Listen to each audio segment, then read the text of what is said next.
Let's take a look and see how the embed feature works. To embed the content of a folder, you need to add it to your sync folder section. Once you add the folder, you can now generate an HTML link for that folder. Next, go over to your website, add a block, and then add an HTML widget and copy that link on that page. Now the content of the folder is going to be added to your page and synced with it.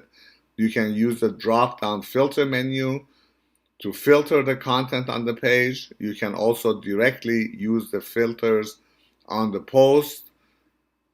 Click on them, whether it's the content tags, the author, or the publisher, filter that information. Also, click on the read more to share the content with others.